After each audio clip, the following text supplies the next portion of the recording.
안녕하세요. 건강 365 아나운서 최인경입니다. 보약은 약해진 우리 몸의 기능을 회복하는 데 도움이 되는 약을 말합니다. 식사에 문제 없고 건강한 분들은 보약이 필요 없을 텐데요. 보약이 도움이 되는 몸 상태, 기능적으로 어떤 어려움이 있을 때 효과가 있을지, 또 보약에 대한 그렇다더라 식의 이런저런 얘기들에 대해서도 오늘 확인해 보겠습니다. 7월 9일 토요일에 함께하는 건강 365 써니힐의 두근두근 듣고 시작하겠습니다. KBS 라디오 건강 365 함께하고 계십니다. 보약을 챙겨 드시는 분들 많습니다. 보약은 어떤 특징이 있는 걸까요? 보약에 대해서는 그렇다더라 식의 얘기들도 많은데요. 경희대 한의대 황덕상 교수와 함께합니다. 교수님 안녕하세요. 네, 안녕하세요. 교수님, 보약이라는 이름에서처럼 우리 몸을 보호하는 역할을 하는 게 보약일까요? 어떻게 정의가 되는지 궁금합니다. 네, 저희 한의학 대사전에 따르면 한약에 분류를 하는데요. 그 중에서 정기를 보호하는 한약을 이제 보약이라고 얘기를 한다고 얘기합니다. 네. 다시 말하면 이제 몸의 전반적인 기능을 좀 조절해서 도와주고 저항성을 높여서 건강을 보호하는 약이라고 볼 수 있는데요. 그런 보약들이 이제 면역력을 높인다 이렇게 볼 수도 있으면서 또는 이제 한의학적으로 보면은 이제 보기약 기운을 보충해주고 보양약, 양기를 좀 올려주고 그러면서 이제 보혈약, 보음약 이런 식으로 좀 나누게 되는데요. 결국은 이제 우리 몸에서 보기약은 기를 보충을 해주면서 우리가 기운이 많이 떨어져 있는 그런 상태를 좀 개선시키는 그런 보약이 되고 보양약은 우리 양기를 그러니까 우리 몸이 찬다든지 시력거다든지 추위를 많이 타는 그런 양허증에 대한 그런 예방을 할 때 쓰이게 되는 거고 보혈약은 피가 부족해서 우리가 흔히 빈혈이라고 생각할 수도 있지만 그런 쪽을 개선을 시키거나 또는 보음약은 우리 수분에 해당하는 그런 음정이 부족할 때 자양해주는 그런 약들을 보양약, 보음약이라고도 얘기를 합니다. 네. 그러니까 우리 몸의 기능을 조절하고 저항 능력을 키워주면서 기력을 보충해준다. 그만큼 몸의 기능이 떨어져 있고 면역력이 약해진 경우도 많고 기운 없어 하는 분들이 많다는 얘기겠죠. 그렇죠. 우리가 코로나 시대를 지나면서 이제 느껴볼 수 있는 것이 사실 바이러스성 질환들의 시대로 또 볼 수 있는 거거든요. 이 질환들의 특징들은 사실은 다 걸리는데 분명히 안 걸린 사람도 있는 거거든요. 그거 보면은 분명히 바이러스가 있으면 다 걸려야 되는데 저 사람은 왜 괜찮지? 왜 나만 좀 더 심하지? 이런 얘기들을 하실 수가 있는데 이런 것이 어떻게 보면 개개인의 그런 면역력 차이일 수도 있고 체력의 차이일 수 있는 거거든요. 그래서 이런 것들이 한의학에서는 표현할 때 정기존내 사불가 간이라고 하는데요. 이게 한자로 쓰는 건데 결국 이 뜻을 해석하면은 우리 몸에서 정기가 내 스스로 안에 있으면은 사기가 침범하지 못한다. 그러니까 우리가 외부적으로 어떤 병균이나 세균이나 또는 바이러스나 이쪽에 집중을 해서 치료를 하는 것도 있겠지만 거꾸로 이런 것들은 밖에 있고 내 몸을 침범할 수 있지만 내 몸 스스로의 자체 그런 체력이라든지 면역력이라든지 이런 게 강하면은 그런 것들이 오더라도 심하지 않게 그냥 가볍게 지나간다든지 또는 이렇게 잘 걸리지 않는 그런 것들이 나타나는데 바로 이런 부분들이 어떻게 보면 이제 면역력으로 얘기하고 또는 한의학에서 정기 얘기를 하는 것이고요. 또 이런 관점에서는 약간 한의학에서 또 하나 특징적인 게 미병이라는 개념인데 미병은 아직 병이 아니다. 병이 아니었지만은 또 불편한 증상들이 있다. 이런 상태들을 또 볼 수도 있거든요. 결국은 면역력이 떨어지니까 아직 검사를 하면은 뭔가 병은 아니지만 몸의 기능도 떨어지고 기운도 없으면서 이런 증상들이 건강하지 않은 상태들은 미병이기 때문에 이런 것도 한의학에서는 좀 치료를 미리미리 해주는 것이 어떻게 보면 면역도 올리고 또 큰 병이 오지 않게 또 예방을 해주는 그런 예방의학적인 개념도 있습니다. 네. 우리가 지난주에 만성피로와 만성피로 증후군에 대한 말씀도 들었는데요. 이게 만성피로와도 연관이 될 수 있는 부분이겠어요. 그렇죠. 이제 만성피로가 되어 있고 어떤 다른 질환들이 진단이 안 됐을 때는 사실 특별히 어떻게 먹을 수 있는 그런 약은 없는 거거든요. 그렇기 때문에 이제 그럴 때 한의원에 오셔거나 한방 의료기관에 오셔서 보약을 좀 먹겠다 이렇게 얘기를 하시는데 결국은 이제 우리 몸에서 그 보법이라고 하는 것은 뭔가 부족한 것들이 빠져 있는데 그것을 이제 한의학에서는 좀 기가 부족하다든지 또는 혈이 부족하다든지 또는 이제 수분이 부족하다든지 또는 뭐 이런 오장육부 중에서 어떤 기능들이 좀 부족했을 때 나타나는 것을 보충해 주는 것을 이제 뭐 보약이라고 그냥 통칭해서 얘기할 수 있는데요. 특히 이제 뭐 봄철 같은 경우에는 이제 환절기에 뭐 기운도 떨어지고 이렇게 나타나면은 뭐 보중익기탕 같은 그런 보약을 쓸 수도 있는 거고 또 우리가 기혈이 다 또 약해지거나 하면 우리가 쌍화탕 같은 것이 오히려 감기도 예방을 하면서 기혈을 다 보충시켜 주는 것들도 될 수도 있고 또 이제 신기능이 떨어지면은 오히려 뭐 육미지향탕 같은 그런 부분들에 좀 수분을 좀 보충해 주고 혈을 보충해 주는 것들도 또 처방들이 다 있는데요. 결국 이런 만성 피로증을 좀 치료를 하거나 만성 피로를 개선하는 것들이 어떤 보약의 그런 처방들이 여러 가지가 그렇게 있습니다. 네.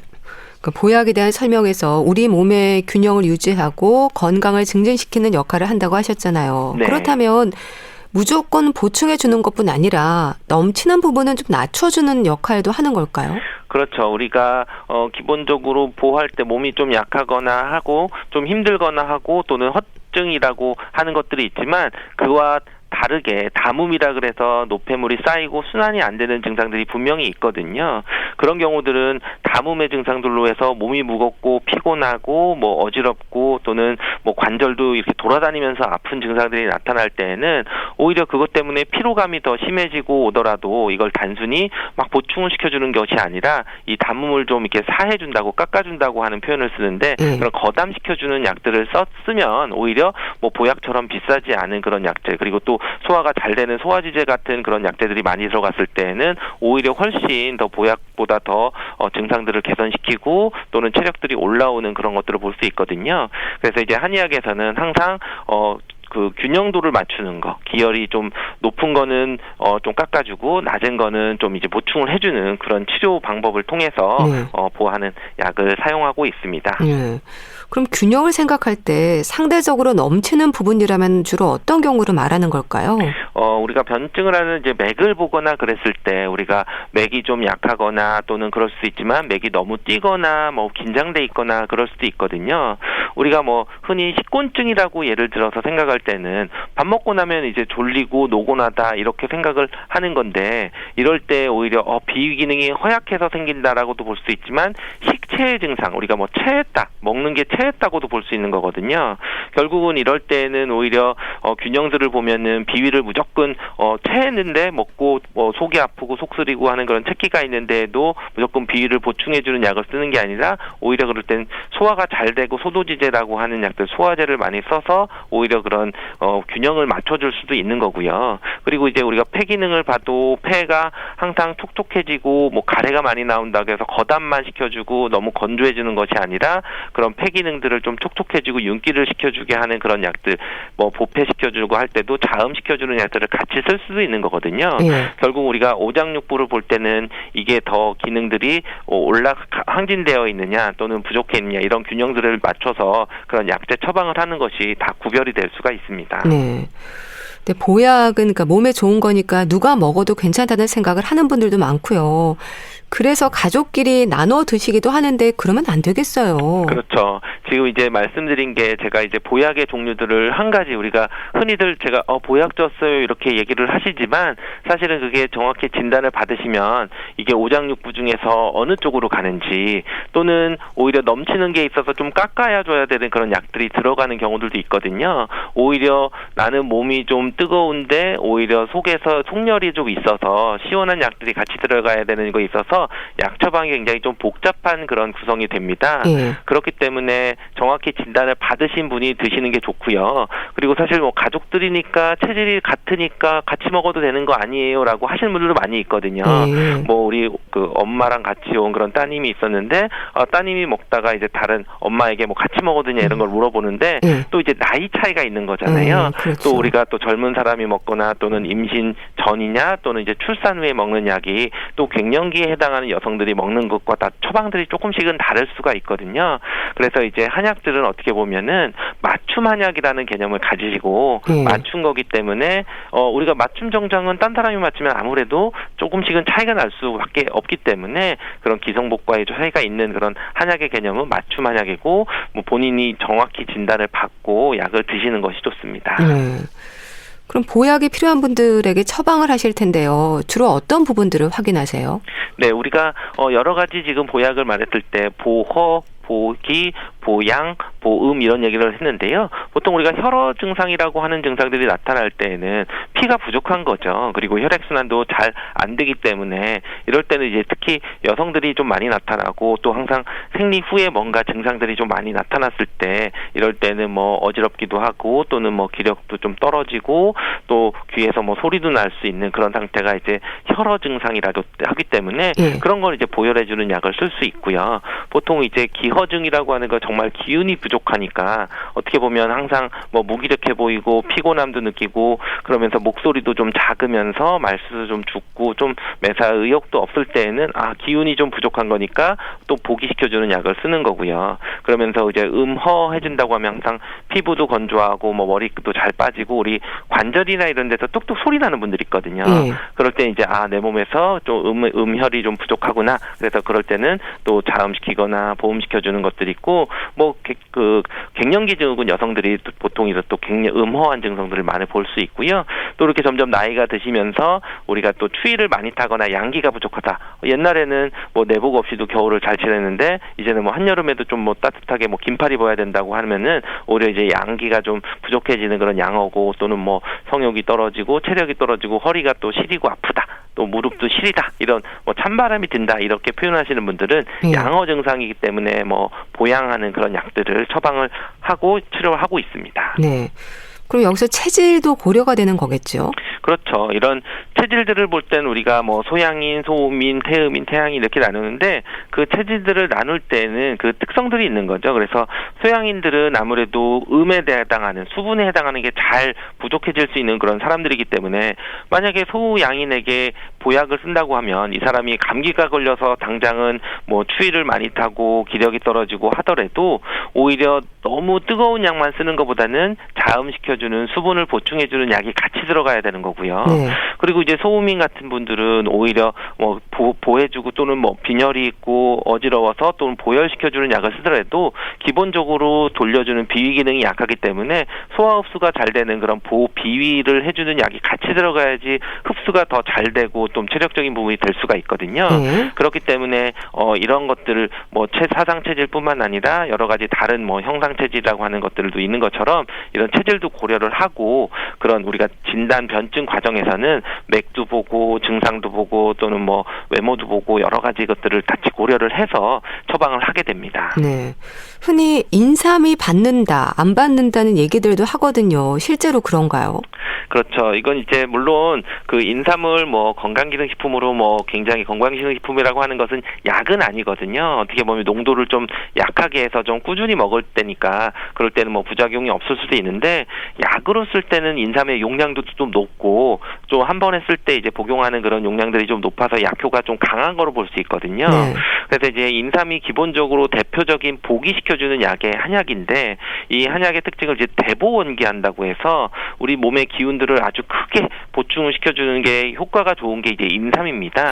그렇기 때문에 약제에 있어서 어떻게 보면은 심할 때는 그런 쇼크증 옛날로 따지면 쇼크 증상이 있는 구급약으로 쓰였을 정도로 강한 약성이 있기 때문에 인삼이 어떤 용량을 좀 넘어갈 때에는 오히려 이제 그 인삼의 속성 중에서 또 열이 많거나 또는 어떤 그 우리 몸에서 보기시켜준 게 너무 세서 오히려 그럴 때 뭐 두통이 있거나 어지럽거나 하는 증상들도 같이 생길 수 있기 때문에 오히려 좀 약으로 쓸 때는 꼭 진료를 받고 단기간에 좀 쓰고 또 이렇게 뭐 건강기능식품을 장복을 할 때에도 너무 좀 그것만 많이 먹거나 그러시지 않는 것이 좋습니다. 네.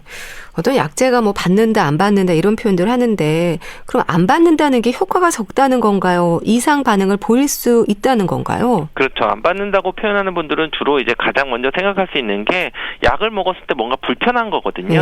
그게 이제 소화장애를 유발하는 게 가장 크죠. 그래서 소화장애를 유발하거나 아니면 뭐 복통이 있거나 또는 설사를 하거나 또는 이제 두통이 심하게 오는 분들도 또 있을 수 있거든요. 그랬을 때 이제 뭐 약을 먹었을 때 뭔가 몸에서 몸도 무거워지고 이런 그런 이상 반응들이 나타날 수 있는데 이런 것들이 뭐 약 자체일 수도 있지만 아니면 평소에 가지고 있던 그런 내가 가지고 있는 약해져 있는 부분이 나타날 수 있는데 그래서 보통 한약을 제가 설명드릴 때 한약들을 다릴 때는 어쨌든 풀을 그대로 달인 거이기 때문에 약간 전분 성분들이 좀 있을 수 있거든요.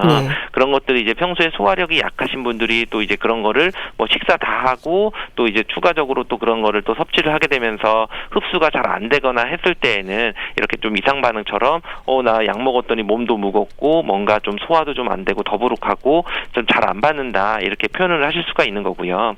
물론 또 이렇게 했을 때에는 소화 흡수가 잘 안 되기 때문에 그 원하는 그런 약의 그런 효능들도 좀 떨어질 수가 있어서 이러하게 좀 안 받는다는 느낌이 있으시면은 꼭 진료받고 처방받은 그런 원장님분과 상의를 해서 만약에 뭐 해결할 수 있는 방법을 좀 찾거나 아니면 침을 통해서 침 치료를 해서 좀 소화 기능을 좀 올려놓은 다음에 다시 추가적으로 약을 복용을 하면서 소화 흡수를 좀 잘 되게 해주는 것이 좋은 방법일 수 있습니다. 네. 보약에 들어가는 약재들도 다양하죠? 그렇죠. 뭐 보약이 한 가지 딱 어떤 보하는 약재들만 다 들어가는 게 아니라 한약 처방이 구성이 될 때는 결국 이제 군신 자사라 그래서 어떻게 보면 이제 뭐 진짜 그 군 뭐 제왕도 있고 또는 신하도 있고 또 그 옆을 보좌하는 그런 것도 있고 그런 개념으로 약을 쓰는 거거든요. 결국은 우리가 보하는 약이라고 하는 약을 쓸 때도 그 주약이라고 하는 메인 그 보하는 약들이 들어가게 되는 거고 그 보하는 것들이 또 옆에서 잘 소화 흡수가 될 수 있게 소화제도도 들어갈 수도 있고요. 그리고 또 보양약이라 그래서 또 뭐 매우 그냥 뜨거운 약들만 계속 넣으면은 오히려 먹고 탈이 날 수가 있기 때문에 그거를 또 약간 제어를 할 수 있는 그런 차가운 약들이 좀 들어갈 수도 있고 이런 식으로 좀 전체적으로 약을 또 두루뭉실하게 하는 우리가 보통 그 약방의 감초 그렇지만 뭐 감초가 있고 또 뭐 생강대추 뭐 이렇게 넣는다고 얘기를 하거든요. 이런 것들도 또 어떻게 보면 약을 좀 약맛을 순하게 하고 또 흡수를 잘 되게 해주는 것처럼 이 약재들이 다 다르게 되는데 결국은 뭐 보혈시켜줄 때는 뭐 사물탕을 쓸 수도 있고 뭐 보기시켜줄 때는 보중이기탕이나 이런 것들이 좀 대표적이고 보양시켜주면 뭐 이기승양탕이나 뭐 여러 가지 뭐 녹용대보탕이나 이런 여러 가지들이 들어갈 수가 있어서 약재는 정말 다양하고 어떻게 보면 구성이 다 그런 처방들의 그런 구성들이 다 다르게 나타날 수 있습니다. 또 보약을 드시는 시기에 대해서도요. 봄, 가을에 먹어야지 여름에 보약을 먹으면 땀으로 모두 나간다는 생각도 하거든요. 이건 어떨까요? 그렇죠. 이게 우리가 약을 먹으면 물론 흡수가 되고 우리 몸에서 소화가 되고 흡수가 되고 하는 과정들을 다 거치면서 이제 되는 건데요. 근데 우리가 먹으면은 바로 이제 땀으로 나가는 게 땀으로 되는 게 아니라 그 전에 땀으로 나가기 전에 어떤 그런 좋은 영양 성분들은 다 흡수를 하는 거죠. 그렇기 때문에 보약을 먹고 여름에 땀을 흘린다고 해서 보약 성분이 나가면서 꼭 여름에는 보약을 먹지 말아야 된다 이런 개념은 아니고요.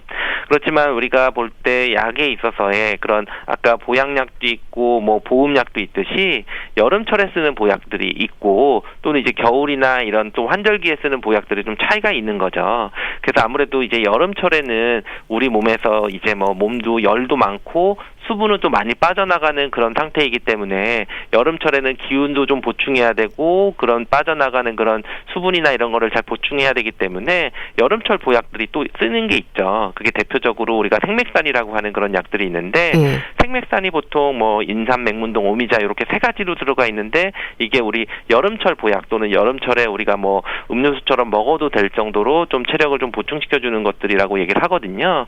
결국은 우리가 기운들을 보충해주고 하는 것들이 있는 것처럼 겨울에는 또 우리가 쌍화탕들을 먹는다든지 감기를 예방해주고 좀 몸을 따뜻하게 해주면서 또 혈액을 좀 보충시켜주는 그런 보약이 있는 것처럼 계절에 맞는 보약이 있는 거지 어떤 계절에 무조건 보약을 다 먹으면 안 된다 이런 것은 좀 잘못된 그런 오해입니다.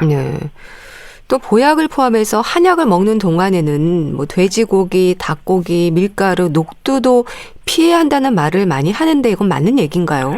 그렇죠. 예전부터 음식 조절을 하는 것들에 대해서 좀 강조를 한 분들이 있는데 사실은 이런 돼지고기나 닭고기나 밀가루 이런 것들이 어떻게 보면 좀 소화 흡수가 잘 안 되거나 또는 어떤 염증을 좀 잘 유발하는 그런 성질들을 가지고 있거든요. 그렇기 때문에 단순히 보약 먹을 때 소화 흡수가 잘 안 될 수 있어서 좀 주의를 하시라는 거지 만약에 소화가 잘 되고 평소에 이런 음식들을 먹었을 때 나는 크게 탈이 안 나더라 하시는 분들은 뭐 같이 드셔도 큰 문제가 없을 수 있습니다. 그렇지만 이제 평소에 속도 좀 차고 뭐 소화도 잘 안 되면서 뭐 돼지고기 먹으면 좀 변이 나빠져요. 또 뭐 이런 분들이 있을 때에는 이 보약을 같이 먹었을 때 소화 흡수를 좀 막는 부작용들이 있을 수 있으니까 그럴 때 좀 조심하시라는 얘기고, 닭고기 같은 경우는 또 이제 뜨거운 약 성질을 가지고 있는 거기 때문에 그 아까 보약 중에서도 좀 뭐 수분을 좀 보충시켜주고 좀 열을 좀 식혀주는 약을 먹어야 되는데, 또 닭고기를 먹으면 오히려 또 열이 또 거꾸로 생기니까 이럴 때에는 또 뭐 종기가 생기거나 다른 피부 질환이 생길 수 있기 때문에 그런 분들일 땐 좀 주의하셔야 될 수도 있고요. 또 아무래도 이제 밀가루나 이런 것들은 뭐 염증도 잘 생기고 소화흡수를 방해할 수 있기 때문에 이런 것들 좀 주의하시라는 말을 하는 거고, 이런 거는 이제 보약을 처방 받을 때 어떤 처방이 되는지 다 다르다고 말씀을 드렸잖아요. 그렇기 때문에 그런 처방에 따라서 그 가리는 음식이 좀 다를 수가 있으니까 처방한 한의사와 그런 상담을 통해서 적절히 물어보시고 그거에 따르시는 것이 가장 좋습니다. 네, 이 부분도 체질과 연관되는 부분이기도 한 건가요? 그렇죠. 아무래도 우리가 그냥 보약을 지러 왔는데 소양인이 먹는 보약과 소음인이 먹는 약이 좀 다를 수 있다고 말씀을 드렸는데요. 소양인들은 좀 돼지고기가 맞는 거고 닭고기는 좀 안 맞을 수 있거든요. 그래서 소양인들은 기본적으로 보약을 먹더라도 속을 좀 시원하게 해주는 약들을 같이 써야 되는데, 거기다가 또 더 뜨겁게 해주는 닭고기를 매일 먹거나 또는 거기다가 치킨물 먹거나 또는 매운 치킨을 먹는다든지 하면은 오히려 그것 때문에 속이 불편하거나 소화장애가 와서 지금 내가 원하는 그런 보약의 효능들이 좀 줄어들거나 또는 소화장애가 있어서 뭔가 이상 반응처럼 느껴질 수 있기 때문에 그럴 때에는 좀 체질에 고려를 해서 음식을 좀 피하는 것도 한 방법이고요. 물론 이제 어느 정도 특별한 질환이 없고 소화력도 왕성이 잘 좋으시면은 음식을 특별히 가리지 않고 소화 잘 되는 음식으로 드신다고 하면 또 한두 번 뭐 잠깐씩 드시는 것들에 대해서는 뭐 크게 문제가 없는 경우도 많이 있습니다. 그러면 보약을 드시는 기간에 물을 먹으면 흰머리가 난다는 말도 하거든요. 어떨까요? 네, 이건 뭐 좀 잘못 알려진 그런 거고요. 어떻게 보면 한의학에서의 뭐 숙지향과 뭐 무에 해당하는 나복자가 서로 상반된 성질을 가지고 있고 약효를 감소를 시킬 수 있다는 그런 표현으로 아마 이렇게 얘기를 했던 것 같습니다. 그래서 이제 숙지향이 들어가는 게 대표적으로 이제 그런 보약들에 많이 들어가거든요. 이랬을 때 이제 무를 먹으면 이제 나복자에 해당하는 거니까 그렇게 또 상충되는 그런 성질이 있어서 좀 약효가 감소가 될 수도 있지만 꼭 흰머리가 나는 것은 아니고요. 조금 전에 말씀드렸지만 어떤 체질에 따라서 그래서 좀 상충하는 그런 약들이 있는데 그걸 먹는다고 해서 정말 뭐 흰머리가 난다든지 뭐 어떤 다른 문제가 생기든지 그 정도로 뭐 많이 먹을 거는 아니고 우리가 기본적으로 소화 흡수가 안 되거나 또는 약효가 좀 잘 흡수가 안 될 수 있기 때문에 그런 거를 우려를 해서 이런 조심을 하시라, 그런 차원에서 이런 얘기를 많이 하는 것 같습니다. 또 이런 질문 많이 받으실 것 같은데요. 보약을 먹으면 살이 찐다. 이건 어떻습니까? 네, 절대 그렇지 않고요. 기본적으로 한약은 열량 자체가 그렇게 높지 않습니다. 그래서 보약이 좀 억울한 누명을 쓰고 있는 건데요. 또 보면은 이제 주로 이제 뭐 언제 살찌냐 그러면 어릴 때 보약 먹고 살쪘다는 분들이 좀 있으시잖아요. 그러면 이제 어릴 때 쓰는 보약이 뭐냐라고 생각을 해보면 보통 어릴 때 보약을 왜 먹이겠어요? 애들이 밥 안 먹고 뭔가 기력 없고 이러니까 밥 잘 먹게 하려고 보약을 먹이시는 분들이 많이 있거든요. 그래야 또 잘 큰다 이렇게 생각을 하시고, 결국은 다 모든 보약이 살을 찌는 게 아니라 어릴 때 어떻게 보면 이제 성장을 좀 왕성하게 하기 위해서 뭐 밥을 잘 먹게 해주고 그런 보약들을 좀 썼을 때 오히려 그 이후로 뭐 영양이나 이런 거 식이 조절이 잘 안 돼서 살이 찌는 그런 분들이 있고, 보약 자체로 해서 살찌는 그런 것들은 아니고요. 또는 이제 뭐 성인이 돼서 보하는 약들 종류에 따라서는 오히려 체력이 늘어나서 신체 활동이나 이런 것도 늘리고 운동은 더 열심히 할 수 있으면은 오히려 보약 먹고 기운이 나서 살이 빠지는 그런 효과도 볼 수 있잖아요. 그렇기 때문에 단순히 뭐 모든 보약이 먹어 살찌는 게 아니라 오히려 그런 신체 활동들을 높일 수 있고 또는 다이어트를 할 때도 오히려 그런 부분들을 보충할 수 있다, 이렇게 생각하시는 게 좋습니다. 오늘 보약에 대한 말씀을 들었는데요. 보약으로 기대할 수 있는 부분이랄까요? 지나친 기대가 오히려 의존성을 높이지 않을까 싶은데요. 네, 오히려 한약에서 쓸 때 보약을 단순히 모든 기능들이 좋아지고 면역력이 높아지는 것보다는 몸에 있는 균형을 맞춰주는 쪽으로 치료적인 개념으로 쓸 수 있는 것도 보약이 되는 것이고요. 그리고 또 어떤 질환이 있다 그러면은 그 질환을 또 치료를 하면서 같이 치료할 수 있는 것도 보약이 될 수 있는 것처럼 우리 몸에 기본적으로 피로감이 좀 심하거나 하면은 원인 질환을 해결을 하고 그거에 대한 치료를 하면서 그래도 해결이 안 될 때는 보약으로 해서 오히려 건강한 예방의학적인 그런 개념을 가지시는 것이 좋습니다. 네, 알겠습니다. 자, 오늘은 보약에 대해서 말씀 들었는데요. 경희대 한의대 황덕상 교수와 함께했습니다. 감사합니다. 감사합니다. KBS 라디오 건강 365 함께하고 계신데요. 스팅의 Shape of My Heart 듣고 다시 오겠습니다.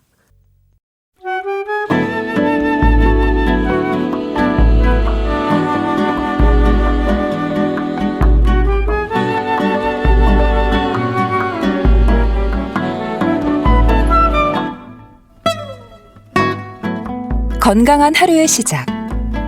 KBS 라디오 건강 365 최윤경 아나운서의 진행입니다.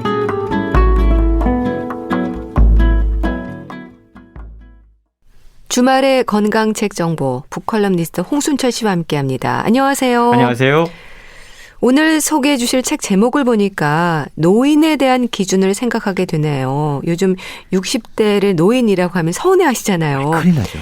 70세가 노화의 갈림길이라고 아예 책 제목으로 쓰셨네요. 그렇습니다. 사실 요즘은 외모로 나이를 판가름하기가 참 힘든 시대인 것 같아요. 예. 그래서 이 잘못 이야기했다가 이게 실수하는 경우들이 있습니다. 예를 들어서 어르신이라는 표현도 본인이 어르신이라고 생각하지 않는 분들에게 쓰면 되게 기분 나빠하시더라고요. 네. 나이, 노년 뭔가 좀 기준이 바뀌어야 되는 그런 시대에 우리가 살고 있다는 생각들을 하게 되는데요.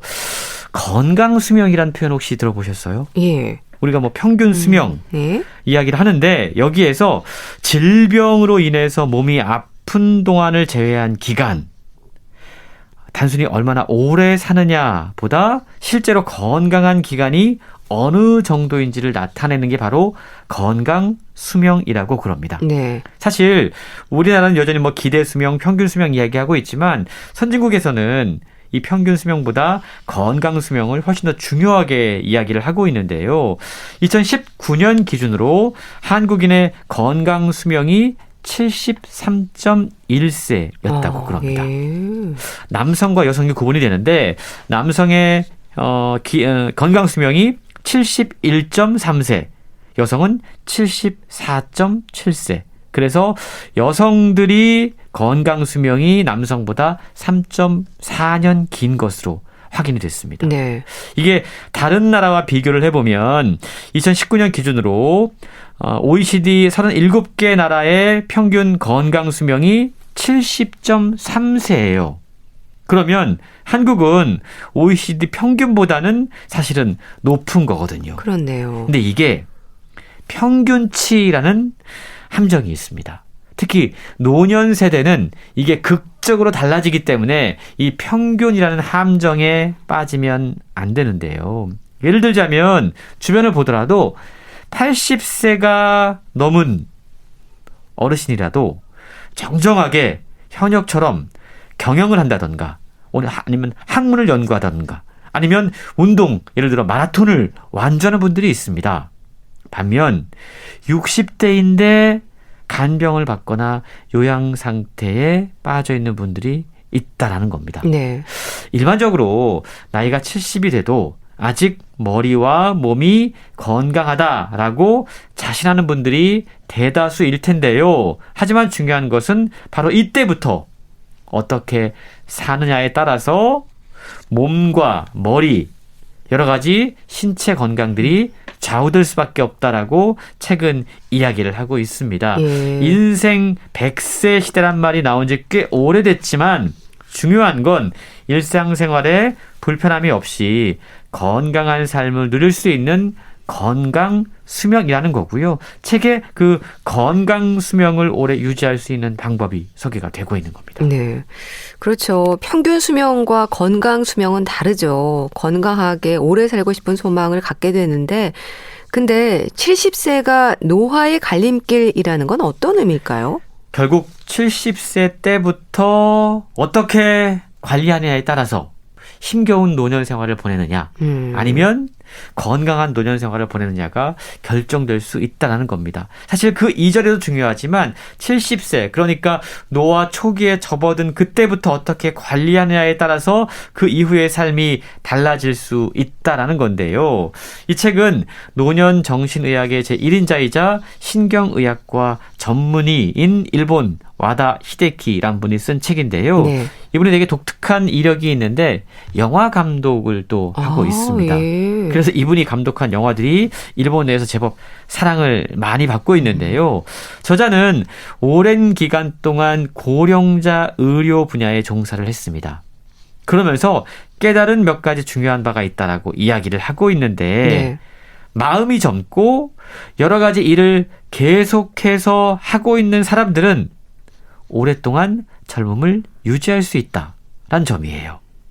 영양 상태의 좋고 나쁨도 건강이라던가 장수의 여부를 결정하지만 그보다 더 중요한 것이 건강한 정신과 활동력이다라고 책은 이야기를 하고 있는데요. 네. 저자는 사람들을 오래 살게 하는 의료기술과 건강을 유지하게 해주는 의료기술은 분명히 다르다라고 강조하고 있습니다. 네. 그 사람들을 오래 살게 해주는 의료기술과 건강을 유지해주는 의료기술은 다르다. 이게 어떤 의미인가요? 사실은 저도 이 문장을 보고 약간 애매모호했는데요. 예. 책을 읽으면서 분명하게 그 의미가 와 닿더라고요. 저자는 연령대에 따라서 건강을 관리하는 방법에는 차이가 있어야 한다라고 이야기를 하고 있는 겁니다.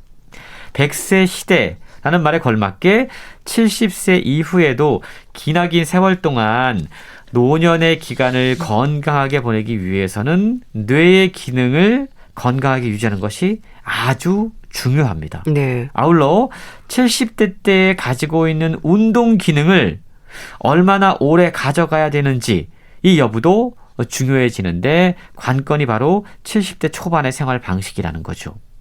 70대 초반까지는 치매에 걸리거나 환자가 된 사람들이 채 10%도 되지 않는다고 그럽니다. 네.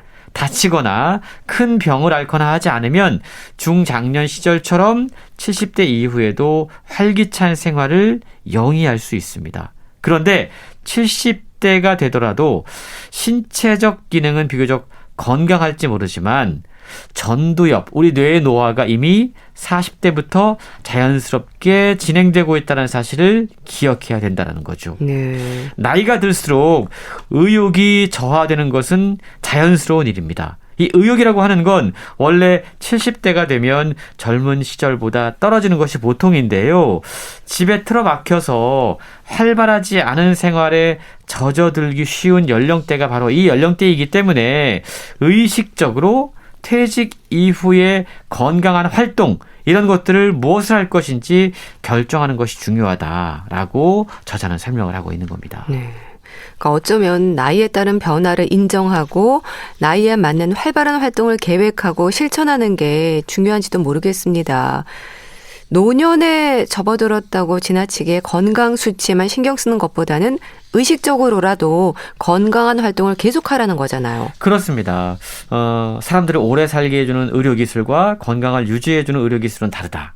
이 말을 조금 더 설명을 한번 드려볼게요. 우리가 젊은 시절에는 뭔가 좀 체중 조절을 많이 하지 않습니까? 네. 다이어트를 많이 합니다. 그런데 노년 시절에 그런 노력들을 하면 오히려 해가 될 수 있다는 거죠. 마른 체형은 수명을 단축시킨다. 저자는 이렇게 이야기를 하고 있습니다. 예. 저자가 30여 년 동안 임상 경험을 통해서 확인한 바에 따르면 가장 오래 사는 사람들은 조금 통통한 타입의 사람들이었다고 그래요. 서양이라고 하면 제일 높은 사망 원인이 허혈성 심장 질환이라고 그럽니다. 네. 그래서 동맥경화를 방지하는 의미에서 체중 감량이라던가 다이어트가 강조가 돼요. 서양은 나이가 들어도 계속해서 체중 감량이라던가 다이어트에 대해서 신경을 써야만 합니다. 예. 하지만 저자는 이러한 서양의 기준을 우리 동양에도 그대로 적용할 필요가 있을까? 라고 묻고 있는 겁니다. 네. 동양의 경우에는 사망 원인 1위가 암이에요. 서양의 허혈성 심장 질환, OECD 국가 가운데서도 사실 우리 같은 경우는 현저히 적다라고 이야기할 수 있다는 거죠. 예. 저자는 오랜 세월 고령자를 진찰을 해봤는데 역시 고령이 되어서 건강한 사람들은 통통한 사람들이었다라고 이야기를 하는 겁니다. 그러니까 굳이 나이 들어서 지나치게 다이어트라던가 이런 체중 감량에 신경 쓸 필요가 없다라는 거죠. 오히려 그렇게 하면 이건 우리의 건강한 삶을 노년 생활에 방해할 수 있다는 겁니다. 겉으로 봤을 때 젊어 보이지만 실제 나이보다 10년에서 20년 젊어 보이는 사람들이 있다고 그래요. 예. 대부분 통통한 사람들. 반대로 실제 나이보다 더 늙어 보이는 사람들은 마른 체형의 사람들이라고 그럽니다. 말랐기 때문에 피부에 탄력이나 윤기가 없고 주름이 눈에 띄기 때문이라는 거죠. 근데 이런 분들에게는 공통적으로 단백질이 좀 부족한 경향이 있다고 그러는데 네. 식사 제한을 하고 체중을 감량하는 고령자들에게도 이런 특징을 볼 수 있다고 그럽니다. 그런데 고령이 되고 나서 다이어트를 하겠다고 단백질을 줄이게 되면 이 단백질 부족이 오히려 노화를 앞당길 수 있고 면역력 저하도 초래할 수 있다는 겁니다. 이렇게 되면 암을 비롯한 다양한 질병의 위험성이 높아질 수밖에 없다는 거죠. 네. 그러니까 적정 체중을 마른 몸매로 생각하는 분들이 많은 게 문제인 것 같습니다. 또 노화를 생각할 때 이제 신체 건강도 중요하지만 정신 건강도 살펴야 하지 않나요? 그렇습니다. 이 주변에서 나이가 들면 어디 시골 내려가서 네. 전원 생활해야지 이런 이야기들을 많이 하는 많이 분들이 하시죠. 계십니다. 그런데 최근요. 나이가 들수록 도심에서 활기차게 살아야 한다라고 강조하고 있습니다. 예. 70세가 넘어서 생동감과 활력이 떨어지는 그래서 불규칙적인 생활 패턴을 갖게 되면 단숨에 뇌기능, 운동기능이 퇴화할 수 있다라고 저자는 지적하고 있습니다. 100세 시대에 나이를 먹었기 때문에 은퇴한다라는 생각 많은 분들이 하는데 이게 사실은 노후 생활의 가장 큰 위협이다라고까지 이야기를 해요. 네. 은퇴라는 생각을 하지 말아야 된다는 겁니다. 어떻게든 현역 직업인으로 생활해야 된다라는 자세, 태도, 그것이 노화를 늦추고 긴 만년을 건강하게 보내는 비결일 수 있다는 겁니다.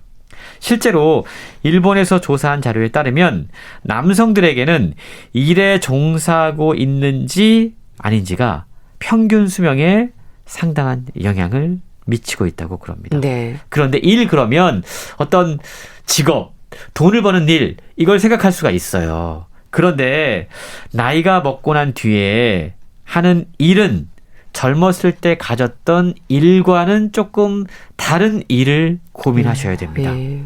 돈이나 효율만을 추구하는 근로 방식에서 벗어나서 노년 세대의 일의 의미는 그동안의 자신의 경험이나 지식을 살려서 누군가를 돕는 일, 사회에 도움이 되는 일, 나의 존재의 가치를 확인할 수 있는 일, 이런 것들을 하는 것이 노년의 정신 건강에 많은 도움이 된다라고 저자는 설명하고 있습니다. 그렇군요. 그럼 또 움직임, 운동에 대한 조언도 담겨 있습니까? 예, 사실 그 내용도 저는 저의 그동안 갖고 있었던 생각과 조금 달랐는데요. 예. 보통 그런 얘기 하잖아요. 나이가 들면 뭐 좀 과격한 운동을 피해야 된다. 예. 아무리 자기가 옛날에 좋아했던 운동이라고 하더라도 하면 안 된다. 라는 이야기들을 많이 하시는데 저는 조금 다르게 이야기를 하고 있더라고요.